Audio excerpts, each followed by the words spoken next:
जय महाराष्ट्र शेतकरी मित्रांनो, पुन्हा एकदा एका व्हिडिओमध्ये तुमचं स्वागत आहे. शेतकरी मित्रांनो, मागच्या व्हिडिओमध्ये आपण गाय गोठा अनुदान याच्याविषयी व्हिडिओ बनवला होता. त्याच्यामध्ये अर्ज कुठे करायचा आहे, अटी काय आहेत, शर्ती काय आहेत, कागदपत्र कोणते लागणार आहेत, अशी सविस्तर माहिती त्या व्हिडिओच्या माध्यमातून जाणून घेतली होती. परंतु आपण या व्हिडिओमध्ये आपण अर्ज कसा भरावा अशी संपूर्ण लाईव्ह प्रोसेस तुम्हाला आज दाखवणार आहे. अर्ज भरवण्यासाठी चालू करण्यापूर्वी जर शेतकरी मित्रांनो, जर आपल्या चॅनल तुम्ही जर सबस्क्राईब केलं नसेल तर लवकरात लवकर सबस्क्राईब करून टाका. खूप सारे शेतकरी बांधव आपल्या चॅनलचा व्हिडिओ बघतात परंतु आणखीन चॅनलला सबस्क्राईब केलेलं नाही. आणि व्हिडिओ जर आवडला तर व्हिडिओला सुद्धा नक्की लाईक करा. चला तर वेळ वाया न घालवता व्हिडिओला लगेच सुरुवात करूया. शेतकरी मित्रांनो, अशा रीतीने तुम्हाला फॉर्म हा काय गोट्यासाठी असणार आहे. त्याच्यामध्ये काय माहिती भरायची आता बघूयात. आता इथं बघू शकता असा एक पेज आहे 1 नंबरचं. त्याच्यामध्ये इथं ग्रामपंचायत दिसत आहे. ते जर तुमची ग्रामपंचायतचं नाव टाकायचंय, लाभार्थ्याचं नाव टाकायचं आहे. त्याच्यानंतर तुम्हाला गट नंबर दिसत असेल, गट नंबर तुम्हाला टाकून घ्यायचा आहे. तुम्हाला प्रवर्ग टाकायचा आहे, तुम्ही कोणत्या प्रवर्गात मोडतात, तिथं कॅटेगरी तुमची टाकायची, ओपन आहे का, ओबीसी आहे का, आणखी कुठली तुमची कॅटेगरी असेल ती टाका. त्याच्यानंतर एकूण अंदाजपत्रकीय रक्कम तुम्हाला टाकायची आहे. तुम्हाला एक अंदाजपत्रक तयार करावं लागत असतं की माझ्या शेडला जे गाय गोठ्यासाठी तुम्ही शेड साठी अर्ज करतायत, तुम्हाला अंदाजपत्र तयार करायचंय. किती तुम्हाला एकूण खर्च येणार ते अंदाजपत्रक तयार करायचंय. त्याच्यानंतर इथं बघू शकता इथं आवश्यक कागदपत्र तुम्हाला दिसत असतील तर तुम्ही बघू शकता आवश्यक कागदपत्रे. त्याच्यानंतर इथं 2 नंबरचा जो कॉलम आहे तिथं होय किंवा नाही तुम्हाला लिहायचा आहे. आणि इथं शहरा तुम्हाला लिहायचा आहे. शहरा लिहिला तरी चालेल आणि नाही लिहिला तरी चालेल. त्याच्यानंतर आवश्यक कागदपत्रे बघू शकता. ग्रामपंचायतचा ग्रामसभाचा जो ठराव आहे तो तुम्हाला जोडलाय की नाही, होय किंवा नाही तुम्हाला त्याच्या समोर लिहायचंय. नंतर प्रवर्ग लिहायचा आहे. नंतर तुमचा 7-12 उतारा तिथं जोडलेला आहे की नाही, होय लिहायचा आहे. त्यानंतर अंदाजपत्रक जोडले की नाही, होय लिहायचंय. जर भूमिहीन, अल्पभूधारक किंवा अपंग असाल तर तुम्हाला असेल तर ते होय करायचं आहे आणि त्याचं सर्टिफिकेट तुम्हाला तिथे जोडायचं आहे. त्याच्यानंतर जनावरांचा गोठा किंवा शेळ्याचा तपशील तुम्हाला तिथे लिहायचा आहे. तुमच्याकडे तुम्ही जर जनावरांचा गोठ्यासाठी तुम्ही जर अर्ज करत असेल तर तुमच्याकडे किती जनावर आहेत त्याची संख्या तुम्हाला तिथे लिहायची आहे. त्याच्यानंतर यापूर्वी जनावरांचा गोठा या कामाचे लाभ न घेतलेले प्रमाणपत्र तुम्हाला जोडावं लागणार आहे. आणि हे जे कागदपत्र आहेत शेतकरी मित्रांनो, हे तुम्हाला कुठून उपलब्ध होणार आहेत ते तुम्हाला मी व्हिडिओमध्ये तुम्हाला सांगणारच आहे पुढे. त्याच्यामुळे तुम्ही व्हिडिओ शेवटपर्यंत बघा. त्याच्यानंतर प्रास्ताविक जागेचा जीपीएस फोटो तुम्हाला जिथे शेड बांधायचा आहे तिथं त्याचा फोटो तुम्हाला जीपीएस मध्ये घ्यायचा आहे.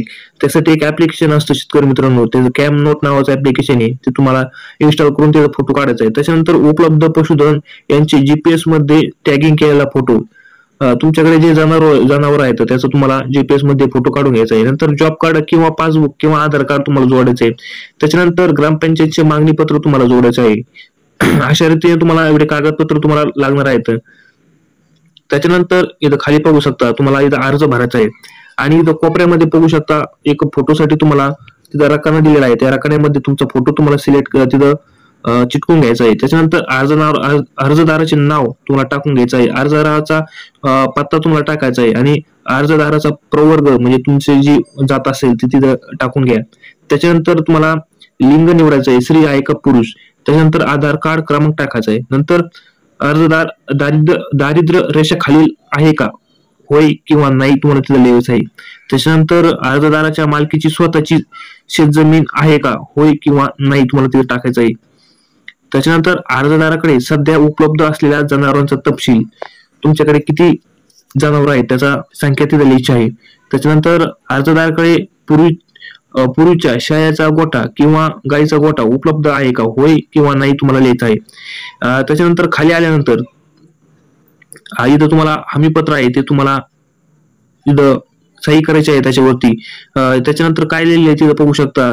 या योजनेअंतर्गत माझे प्रकरण मंजूर झाल्यास मला स्वतःसाठी व इतर मंजुरासाठी रोजगार निर्माण होईल व मी स्वतः हे काम मजूर म्हणून करेल. या प्रमाणे करते की वर नमूद केलेली माहिती पूर्ण सत्य आहे. या माहितीमध्ये कुठलीही असत्यता आढळल्यास त्याची पूर्ण जबाबदारी माझी राहील.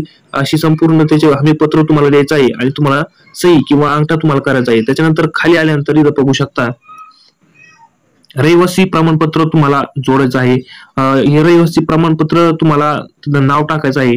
राहणार, तालुका, जिल्हा तुम्हाला टाकून घ्यायचा आहे आणि इथं सरपंचाची सही शिक्का घ्यायचा आहे आणि ग्रामपंचायतचा ग्रामसेवकाचा सही शिक्का तुम्हाला घ्यायचा आहे.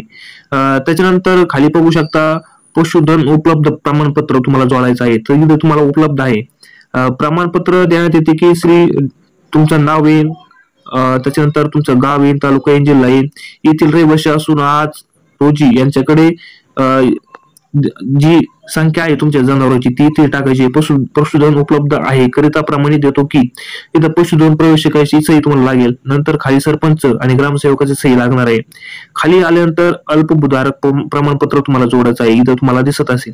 त्याच्यानंतर तुम्ही जर अल्पभूधारक असाल तर तुम्हाला इथं तुमचं नाव टाकायचंय, तालुका, गट क्रमांक, त्याच्यानंतर तुमचं क्षेत्र टाकून घ्यायचं आहे आणि इथं तलाट्याची सही तुम्हाला लागणार आहे. त्याच्यानंतर ग्रामपंचायत शिफारस पत्र तुम्हाला लागणार आहे. त्याच्यानंतर ग्रामपंचायत मौजे जी तुमची ग्रामपंचायत असेल तिथं तुम्ही नाव टाका. त्याच्यानंतर तुमचं नाव टाका आणि त्याच्यानंतर तुम्हाला सरपंच आणि ग्रामसेवक यांची सही शिक्का त्याला लिहून त्यांच्याकडून घ्यायचं आहे. त्याच्यानंतर खाली बघा संमतीपत्र लागू असल्यास जर तुमच्याकडे सामायिक क्षेत्र असेल तर तुम्हाला संमतपत्र जोडावं लागणार आहे. नसेल तर तुम्हाला संमतीपत्र देण्याची काही आवश्यकता नाही. इथं बघू शकता संमतीपत्रामध्ये तुमचं नाव टाकायचंय, नंतर राहणार, त्याच्यानंतर गट क्रमांक टाकायचे आणि लिहून देणार आणि त्याचं नाव तुम्हाला तिथे टाकायचंय आणि त्याची सही तुम्हाला घ्यायची आहे. त्याच्यानंतर खाली इथं बघू शकता प्रस्तावित जागेचा GPS फोटो नोट कॅम मध्ये तुम्हाला हा फोटो घ्यायचा आहे. त्याच्यानंतर जिथं शेड पाहायचा तिथं फोटो घ्यायचा आहे आणि खाली आल्यानंतर GPS त्याच्यामध्ये इथं बघू शकता उपलब्ध पशु यांचे GPS मध्ये फोटो म्हणजे तुमचा जे जनावर आहेत त्याचा फोटो तुम्हाला इथं अपलोड करायचा आहे. त्याच्यानंतर खाली आल्यानंतर इथं बघू शकता अगोदर जनावरांच्या गोठा या कामाचा लाभ न घेतला याबाबतचे प्रमाणपत्र तुम्हाला जोडायचं आहे. त्याच्यानंतर तुम्हाला तुमचं नाव टाकायचं, राहणार टाकायचं, येथील रहिवासी असून यांनी महात्मा गांधी राष्ट्रीय ग्रामीण रोजगार हमी योजनेमधून जनावरांचा गोठा किंवा शेळ्याचा गोठा किंवा कुक्कुटपालन या कामाचा लाभ घेतलेला नाही. त्याच्यानंतर तिथं खाली तुम्हाला ग्रामसेवक यांची सही तुम्हाला घ्यावी लागणार आहे. अशा रीतीने तुमचा जो संपूर्ण जो अर्ज आहे अशा रीतीने तुम्ही भरू शकता. एकदम सोप्या पद्धतीने अर्ज भरायचा आहे. तुम्हाला कुठल्याही प्रकारच्या चुका होऊन द्यायच्या नाहीत आणि चुका याच्यामध्ये करण्याजोगं काही नाही. थोडी माहिती भरायची आहे तुम्हाला आणि जे काही डॉक्युमेंट लागते ते डॉक्युमेंट एकदा व्यवस्थितरित्या जोडून द्यायचे आहेत. आणि या गाय गोठ्याच्या योजनेअंतर्गत तुम्हाला जर काही समस्या असतील, काही अडचणी असतील तर व्हिडिओच्या कमेंट बॉक्समध्ये तुम्ही विचारू शकता. त्याचं समस्येचं निराकरण नक्की केलं जाईल. आणि व्हिडिओ मधली माहिती जर तुम्हाला आवडली असेल तर व्हिडिओला नक्की लाईक करा, चॅनलला सबस्क्राईब करा. धन्यवाद.